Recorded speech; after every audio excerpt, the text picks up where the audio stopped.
سنی مکتبہ فکر کے پیروکار اس وقت پوری دنیا کے تقریباً 85% مسلمان ہیں، جن کو آپ سنی کہہ سکتے ہیں، اور سنی لفظ سننا سے نکلا ہے، جس کا مطلب نبی پاک حضرت محمد صلی اللہ علیہ وآلہ وسلم اور ان کے تمام اصحاب کی تعلیمات پر عمل کرنا ہے۔ سنی مکتبہ فکر کے 4 بڑے امام ہیں، جن کے نام امام ابو حنیفہ رحمۃ اللہ علیہ، امام مالک رحمۃ اللہ علیہ، امام شافعی رحمۃ اللہ علیہ اور امام احمد بن حنبل رحمۃ اللہ علیہ ہیں۔ ان چاروں اماموں سے اسلام کے 4 سنی مسالک اور مکتبہ فکر وجود میں آئے، جیسے امام ابو حنیفہ سے حنفی اسکول آف تھاٹ، امام مالک سے مالکی اسکول آف تھاٹ، امام شافعی سے شافعی اسکول آف تھاٹ اور امام احمد بن حنبل سے حنبلی اسکول آف تھاٹ مکتبہ فکر وجود میں آیا۔ اگر حضرت امام ابو حنیفہ رحمۃ اللہ علیہ کی بات کی جائے تو آپ سن 80 ہجری میں کوفہ عراق میں پیدا ہوئے، اور نسب کے لحاظ سے آپ ایرانی نسل سے تعلق رکھتے تھے۔ جوانی میں آپ حجاز مقدس کے علاقے میں آ گئے، جہاں انہوں نے مکہ اور مدینہ میں تعلیم حاصل کی، اور بتایا جاتا ہے کہ انہوں نے تقریباً 4000 اساتذہ سے دین کی تعلیم حاصل کی، جن میں 7 صحابہ کرام، 93 تابعین اور باقی تبع تابعین شامل ہیں۔ حضرت امام ابو حنیفہ رحمۃ اللہ علیہ اہل بیت کو ہر طرف سے سپورٹ کرتے تھے، لہٰذا عباسی خلیفہ المنصور نے ان کو قید کروا دیا، اور اسی قید میں ہی ان کا انتقال ہوا، اور آج کے موجودہ دور میں حنفی اسکول آف تھاٹ کے ماننے والے زیادہ تر برِ صغیر یعنی بھارت، پاکستان، بنگلہ دیش، ترکی اور کچھ عرب علاقوں میں پائے جاتے ہیں۔ سنی مکتبہ فکر کے دوسرے امام حضرت امام مالک رحمۃ اللہ علیہ 93 ہجری میں مدینہ میں پیدا ہوئے۔ آپ ایک یمنی خاندان سے تعلق رکھتے تھے، اور 2 ہجری میں آپ کے دادا نے اسلام قبول کیا تھا، لہٰذا آپ کے دادا صحابی رسول صلی اللہ علیہ وآلہ وسلم تھے۔ امام مالک رحمۃ اللہ علیہ کو اپنے دور کا حدیث کا سب سے بڑا عالم مانا جاتا ہے، اور اسی وجہ سے ان کو مدینے کا امام بھی کہا جاتا ہے۔ ان کے اساتذہ میں حضرت امام ابو حنیفہ رحمۃ اللہ علیہ اور حضرت امام جعفر صادق رحمۃ اللہ علیہ سر فہرست ہیں۔ موجودہ دور میں مالکی مکتبہ فکر کے پیروکار زیادہ تر افریقہ اور یورپ، اسپین جب مسلمانوں کے زیر حکومت تھا اس وقت کے اسپین میں پائے جاتے تھے۔ سنی مکتبہ فکر کے تیسرے امام حضرت امام شافعی رحمۃ اللہ علیہ فلسطین کے علاقے غزہ یا آشکلون میں پیدا ہوئے۔ ان کا تعلق قریش کے بنو مطلب قبیلے سے تھا، یعنی ان کا حضرت محمد صلی اللہ علیہ وآلہ وسلم سے ایک گہرا رشتہ تھا۔ چونکہ وہ اہل بیت کے مددگار تھے، لہٰذا ان کو عباسی خلیفہ ہارون الرشید نے کئی دفعہ جیل میں ڈالا اور ان پر کئی مظالم ڈھائے۔ شافعی اسکول آف تھاٹ کے لوگ زیادہ تر حجاز مقدس، یمن، مصر اور کرد علاقوں میں پائے جاتے ہیں۔ سنی مکتبہ فکر کے چوتھے امام حضرت امام احمد بن حنبل رحمۃ اللہ علیہ 780 عیسوی میں بصرہ عراق میں پیدا ہوئے۔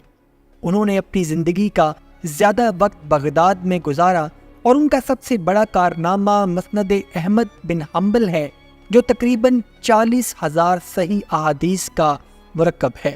ناظرین، حنبلی اسکول آف تھاٹ کے ماننے والے زیادہ تر عرب اور خاص طور پر سعودی عرب میں پائے جاتے ہیں۔ ان 4 سنی فرقوں کے علاوہ سنیوں کا ایک ایسا فرقہ بھی ہے جو کسی امام کو نہیں مانتا۔ اس فرقے کو غیر مقلد کہا جاتا ہے۔ سنی مسلمانوں کے ان 4 فرقوں سے ہی اس کے مکتبہ فکر کی پہچان کی جاتی ہے، اور جنوبی ایشیا میں مساجد کے نام بھی انہی 4 فقہوں کی نسبت کے ساتھ ہی رکھے جاتے ہیں، اور لوگ وہاں انہی مساجد میں جانے کو ترجیح دیتے ہیں جو ان کے اپنے فقہ کی ہو۔ 18ویں صدی عیسوی میں جب مسلمانوں کی 2 بڑی طاقتوں مغل سلطنت اور عثمانی سلطنت کو زوال آیا، تو مسلمانوں میں یہ سوال اٹھنے لگا کہ مسلمانوں کے اس زوال کی آخر وجہ کیا ہے۔ اس پر زیادہ تر مسلمانوں کا یہ ماننا تھا کہ مسلمان حقیقی اسلام سے بہت دور جا چکے ہیں، اور اسلام میں بہت ساری نئی چیزوں کو شامل کر لیا گیا ہے جس کی ہمیں اسلام اجازت نہیں دیتا۔ لہٰذا مسلمانوں کو حقیقی اسلام پر واپس لانے کے لیے کئی تحریکوں نے جنم لیا۔ ان میں سب سے پہلی تحریک برے صغیر میں شاہ ولی اللہ دہلوی کی قیادت میں اٹھی۔ انہوں نے 4 سنی مکاتب فکر کے اماموں کو ماننے والوں میں اختلاف کو ختم کرنے کی بھرپور کوشش کی اور قرآن و سنت کو خود سے سمجھنے اور سیکھنے پر زور دیا۔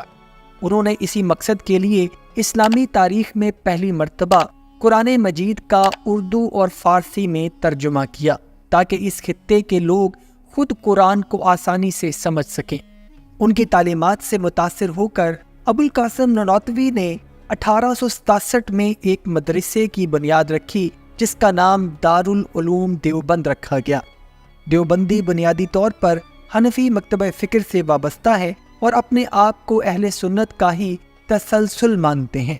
یہ لوگ بزرگوں کے مزارات پر جانے اور عرس وغیرہ کی رسومات کو شرک اور بدعت سمجھتے ہیں۔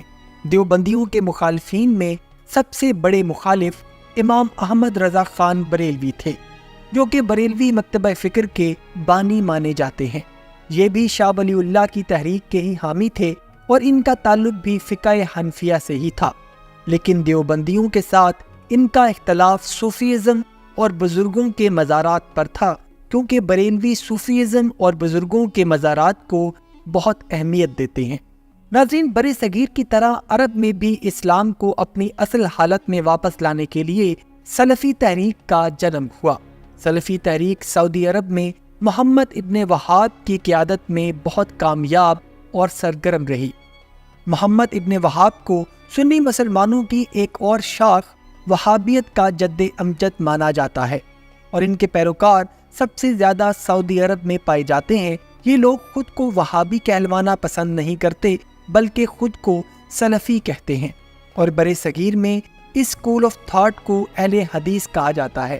دوستو، برے صغیر میں اہل حدیث محمد ابن وہاب اور شاہ ولی اللہ دونوں کی تعلیمات سے متاثر نظر آتے ہیں اور وہابی اور اہل حدیث دونوں اپنے آپ کو غیر مقلد کہتے ہیں، یعنی کہ یہ کسی امام کو نہیں مانتے، لیکن حقیقت میں یہ حنبلی اسکول آف تھاٹ کی طرف جھکاؤ رکھتے ہیں۔